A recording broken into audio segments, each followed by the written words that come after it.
Hello my fellow Ashfordians. I've decided for my 5 to 10 minute video on educational instruction, I'm going to use the Denver Museum of Nature and Science. You can see it right up there in the background. And the very first thing you'll notice coming to this museum is the 3 huge IMAX posters.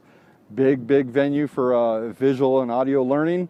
They're teaching about sharks and meerkats, things like that. And also they have a tour of the Rocky Mountains by an old coal train. So we're going to go through the whole museum. And we're going to show you how the museum has converted itself to educational learning using digital media. So let's go inside and see what it's all about. So one of the first things you notice when you come into the museum, you go right through the ticket counter right here, and the very first thing you come across is a nice video display of the Mars rover and how it all works. And then right up the hallway here is Space Odyssey, so we're going to take a little trip in there and look at some of the e-learning devices they have in there. This right here that you're seeing is your typical projector. And then it's going to a special screen that has some sensors on it. And this goes down to this big, wonderful, rotating table that's circular. And what you're looking at is Google Earth.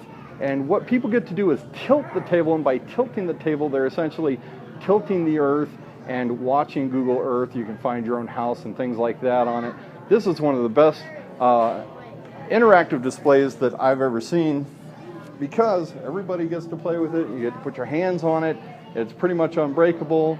You can zoom in, you can zoom out, and you can see real life things that have meaning to you, such as, looking at your house.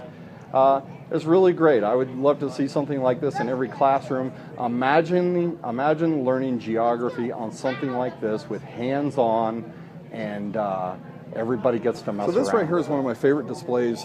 It's all about meteor impact with the Earth, or comet impact with the Earth.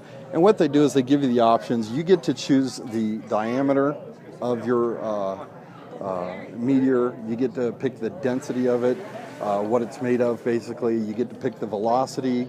You get to pick the degrees at which it hits the Earth or any other planet. You get to pick other planets. And then you run the simulation, and it shows you what the impact damage would be from this meteor, comet, meteorite, things like that. So here it goes. It's showing the impact, and that must have been one huge comet because it completely obliterated the Earth. And now for some truly interactive entertainment. This is the infrared light, and what you're looking at is actually me. This is my face and how I look in infrared light. This is what the police use, the military use. The military's version of this is called ERDS or FLIR. And police use, where you're actually not looking at a picture of me, you're looking at a picture of my heat signature. This is how I look in heat. Right next to it, they have Project Curiosity, where they have another monitor where you can see things, and this is a light, and you can look at. It's really neat. What people don't understand is how quick and interactive infrared is. So here's what I'm going to do. I'm going to put this on the screen and show you my handprint. 1, 2, 3. And look how bright that handprint is compared to everything else. That's just from 3 seconds. When I was in the military, I got to use these pieces of modern marvel, and I could actually watch somebody's footprints across concrete that had occurred 20 minutes before. The unfortunate thing about it is that you cannot see through glass. So without, you can see there's a piece of plexiglass right here, and my fingers are underneath it. So my hand doesn't actually disappear. The glass just keeps the heat from projecting onto the camera. So I'll slide it right off of my hand here, and you'll see my hand reappear. Pretty amazing stuff. So one thing that I would like to point out, we are in an educational class where it's all about education and teaching with technology. Technology isn't only about computers. It's still important to have tactile stimulation. It's important to have visual stimulation that's attached to tactile stimulation. What you see right here is a huge projection screen that's projected from the reverse side so people don't get in front of it and interfere with the picture. This is hugely important. But we should never forget that people love touch. Touch is actually essentially what being a person is all about. That's why our whole body has touch sensors on it, and we get so much pleasure from so many different types of touch. So don't forget that. when you're making your courses. You know, it's not all about. So this is going back to the tactile stimulation. You see right here, these are all fixed pictures. They don't actually change, but all the kids get to play with the buttons, levers, knobs. And then in this room, you can see they can put on a little bit of costumes, some spacesuits, and then they have the little grippers that you can buy at Toys R Us with some foam rocks they get to play with. It's really cute.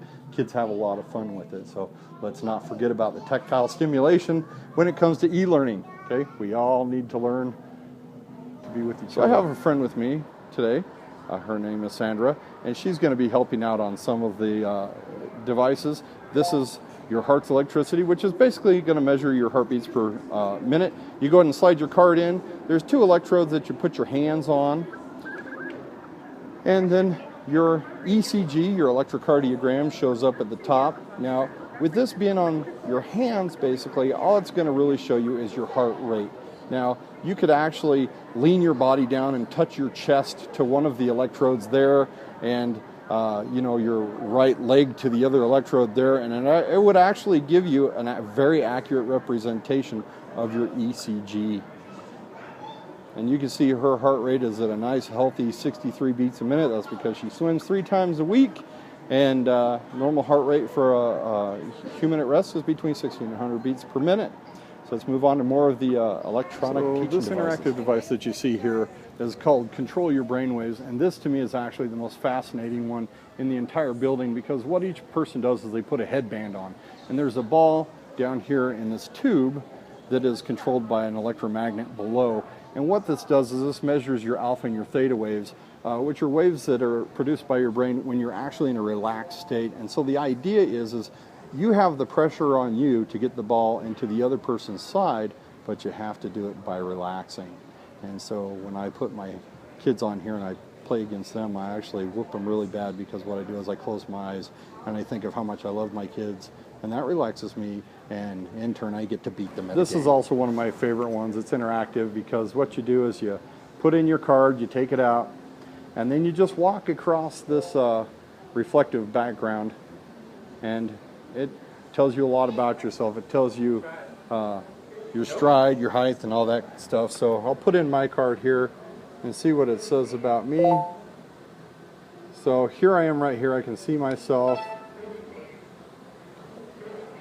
So that's the way I walk. My measurements, my stride length is 3.3 inches, which is a 2.5 mile an hour stride. Energy output, my energy score is a 1, which is probably as close to death as I'll get today. And then to walk around Echo Lake, which is a nice lake up in the mountains, it tells you, you know, how long it would take me to do it, which would probably be around 14 minutes, 15 minutes, 10 seconds, something like that. How many steps it would take me and the distance around the lake. And we're looking at, 17 minutes. 17 minutes to walk around Echo Lake, which is pretty pathetic because Echo Lake is a pretty small place. And that's it. And so you can see all the past guys, the past people. This guy, love his exuberance.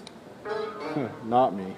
A real quick example of how they've upgraded the museum. This is a quick interactive display. All it is a television with some buttons to the side. If you want to learn about white-tailed deer, you push the button and it comes on and it tells you about white-tailed deer. Here's a prime example of ancient and not so ancient.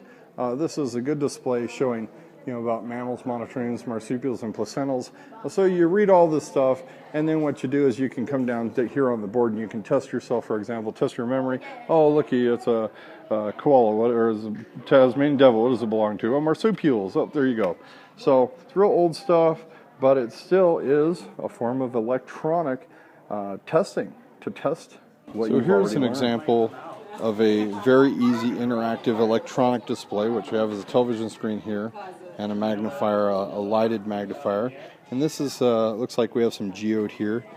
Put it right down here, and you can look at the screen and see what these minerals look like close up. Some granite there. So real simple, but how many schools have something like this? Not very many. So again, I know that our learning is all about e-learning, online learning, things like that.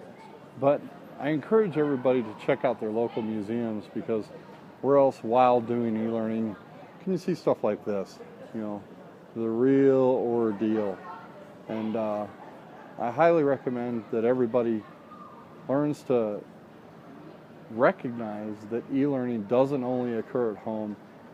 The whole rest of the world is catching up. The whole rest of the world, there are parts that are setting new limits. And we need to, as educators, be out there and know where these resources are so that we can use them and bring excitement not only into the classroom, but into our kids.